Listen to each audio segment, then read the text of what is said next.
Moi, vraiment, je revendique un droit à la sidération face à ce qui nous est tombé dessus. Mon mari était malade a eu le Covid au début, donc j'ai dû faire beaucoup de choses en parallèle et j'ai mis du temps à réaliser ce qui nous était tombé dessus.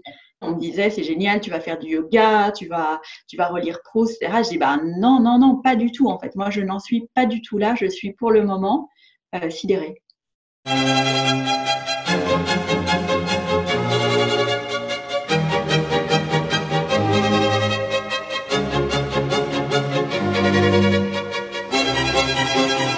Je préside une société qui fait des vêtements, essentiellement des chemises pour hommes et pour femmes, et c'est une marque patrimoniale française qui a plus de 50 ans.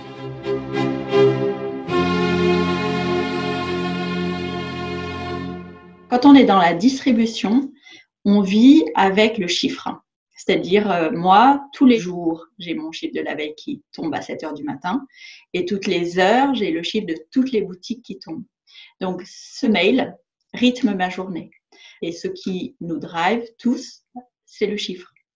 Et donc là, ça va faire une 5e semaine où les chiffres sont à 0. Et en fait, on a désactivé ce mail. Et donc, effectivement, un retail sans chiffres qui tombe, c'est inédit. On n'a jamais vécu ça. Et la chose qui nous drive n'est plus là. Mais aujourd'hui, je pense que oui, le rôle du dirigeant en cette période-là, c'est de s'assurer que les gens vont bien. Et puis après, il y a, je pense, quelque chose qui est très fort chez le dirigeant en soft skills, c'est d'insuffler l'énergie. Aujourd'hui, il y a un certain nombre de projets, franchement, qu'il est très difficile de mener à distance.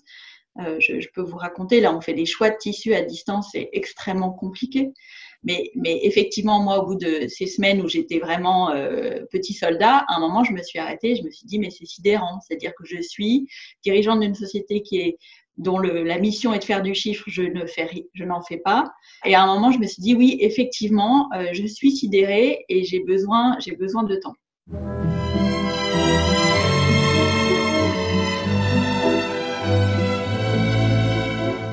Moi, je suis une entreprise qui appartient à un fonds d'investissement, donc on fait des budgets, on rebudgète, tout est relativement cadré.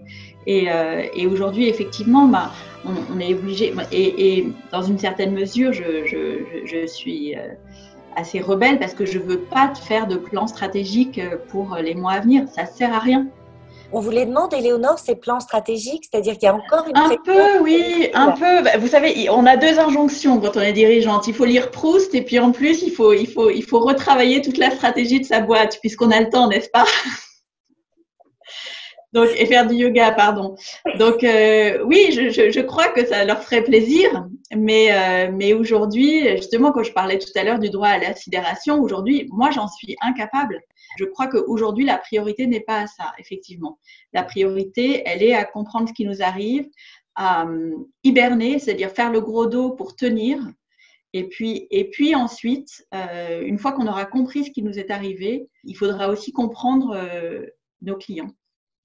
C'est-à-dire, je ne sais pas aujourd'hui si effectivement on aura une envie de consommer ou une déconsommation forte. Et ça, aujourd'hui, j'aimerais croire, je pense qu'il y aura un petit mouvement vers les marques qui ont du sens, que nous serons probablement plus responsables et dans la façon dont on consomme et dans la façon dont on vit. Mais ça aura un énorme impact sur l'industrie de la mode. Moi, je suis sidérée que 80% des médicaments dans le monde soient faits en Chine. Ça me semble fou. Bon, on a une industrie textile qui ne doit pas être loin de ça aussi. L'industrie de la mode est une industrie qui a des dysfonctionnements énormes. Et donc, peut-être, mais je ne sais pas, car après tout, on aura peut-être la mémoire courte. Peut-être que ce sera aussi l'occasion de se demander ce qu'on signifie, enfin, c'est-à-dire que ce que j'achète et ce que je suis, et donc de se tourner vers des choses qui vont signifier des choses plus justes, plus belles.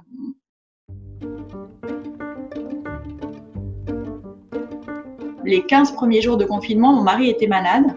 Et donc, j'ai mis au point un programme avec mes 2 fils Et donc, on s'est réparti les tâches parce que moi, j'étais vraiment au plus dur des débuts de la crise et je devais vraiment m'occuper beaucoup de mon entreprise. Et il fallait pourtant faire les courses, se nourrir, etc. Et donc, on a fait un tableau sur le frigo avec qui fait quoi, les lessives, les jours, qui met la table, qui nettoie la cuisine après, etc. Ça marchait assez bien alors que bon, j'ai des garçons normaux, c'est-à-dire qui n'en foutent pas une en temps normal. Au bout de 15 jours, quand mon mari a pu redescendre prendre ses repas avec nous, premier repas, il a dû ranger son assiette et puis il se barre. Et puis on l'a regardé tous les trois, on a dit mais t'as pas compris en fait, c'est pas du tout comme ça. Que en fait on avait réinventé une façon de faire différemment, c'est-à-dire que on ne quittait la cuisine tous les quatre que quand tout était fait. Mais c'est un terrain d'expérience intéressant pour se dire ok, donc maintenant on a toutes les tâches à faire et ça nous peut arriver. Donc comment est-ce qu'on se répartit les rôles? Bravo. Ouais.